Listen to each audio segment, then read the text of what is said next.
Makanya dia justice kolaborator yang diajukan oleh LPSK, kita serahkan aja lah kepada Pak Hakim bagaimana nanti keputusannya terhadap Eliezer. Oke, baik. Pak Samuel, setelah mendengar tuntutan terhadap Verdi Sambo baru saja, apa langkah lanjutan dari pihak keluarga almarhum Yosua, Pak Samuel? Kita menunggu keputusan saja, keputusan dari Pak Hakim nanti. Memang mereka itu hak mereka untuk memberikan pembelaan.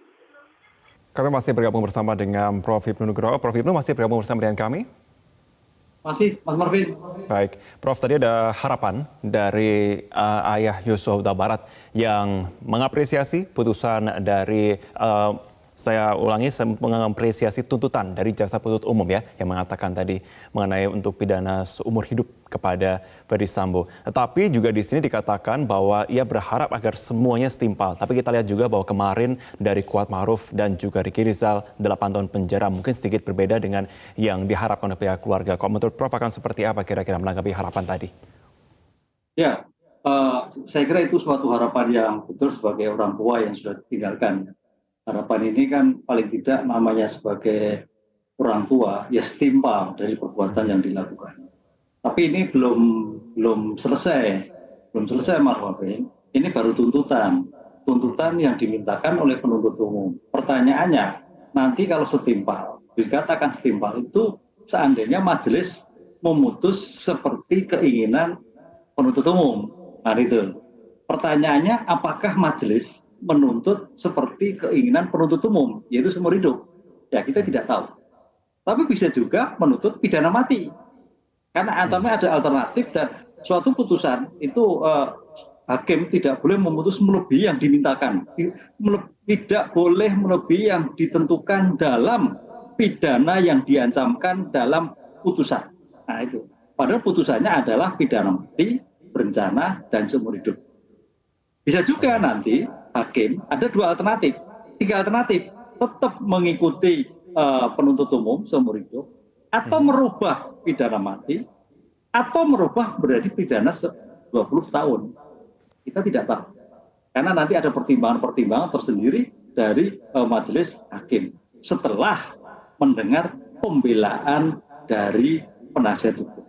Okay. Karena perspektif ini kita harus lihat perspektif penuntut umum dan perspektif penasihat hukum yang bagaimana meyakinkan hakim dalam putusan tadi. Tapi kita apresiasi sekarang adalah seumur hidup. Mudah-mudahan kalau sesuai dengan keinginan orang tua Yosua almarhum, ya seumur hidup. Oke, saya konfirmasi Prof, artinya majelis hakim bisakah kemudian memberikan vonis melebihi tuntutan? Bisa.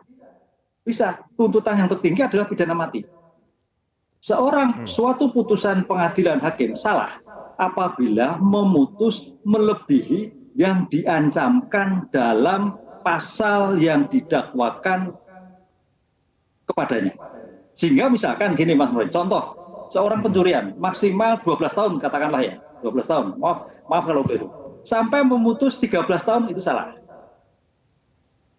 Penipuan 7 tahun misalkan, diputus 9 tahun salah. Itu. Mas Marvin lihat kasus korupsi dulu, seorang tokoh ya. 8 tahun, ya kan kalau nggak salah itu tokoh wanita diputus 12 tahun. Nggak apa-apa, karena korupsi itu maksimal 20 tahun. Nah, ini masih juga ada suatu beberapa kemungkinan dari majelis nanti. Apakah majelis bisa meningkatkan pidana mati? Oh sah. Karena situ kan maksimal pidana mati. Itu sudah paling tinggi itu. Tidak ada mati di atas mati, nggak ada. Nah, itu kan. Oke. Nah, atau juga di bawah. Nanti setelah mendengar pembelaan dari penasihat hukum, nah kita tidak tahu itu adalah ranah dari pengadilan. Begitu. Prof, kalau kita kembali melihat ini bukan menjadi tantangan bagi Verdi Sambo dan tim gitu ya, kuasa hukumnya. Kalau kita kembali kepada persidangan tadi, dalam tuntutan tidak ada yang meringankan Verdi Sambo. Akankah ini menyulitkan pembelaan dari pihak Sambo ke depannya?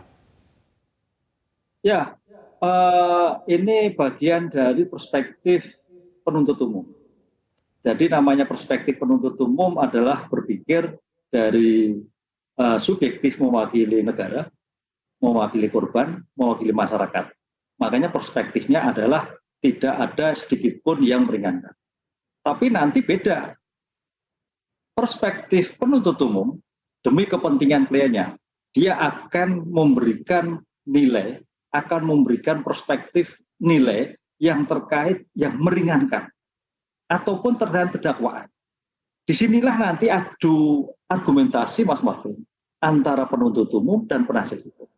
Argumentasi itulah mana yang logik, mana yang reliable, mana yang bisa diberikan suatu penilaian sebagai bentuk keyakinan hakim.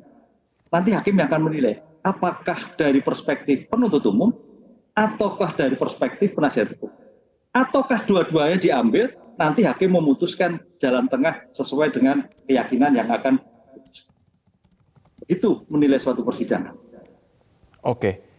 Kiranya hal apa yang akan dijadikan bekal atau amunisi dari pihak kuasa hukum dari Ferdy Sambo ini untuk bisa dibawa sebagai pembelaan untuk pekan depan? Saya melihatnya seorang penasihat hukum pasti berpikir perspektif untuk kepentingan nasihat hukum, kepentingan kliennya. Itu yang selalu saya katakan objektif yang subjektif. Dengan demikian, saya akan melihat pasti diantaranya adalah unsur perencanaan. Perdebatannya unsur perencanaan. Karena unsur perencanaan itu antara waktu dan keadaan emosi itu menjadi satu kesatuan. Tadi jaksa mengatakan emosi tidak penting, tapi yang penting berpikir untuk melakukan kehendak atau tidak kehendak. Ini karena konsep itu nilai dulu. Kemudian yang kedua terkait yang meringankan.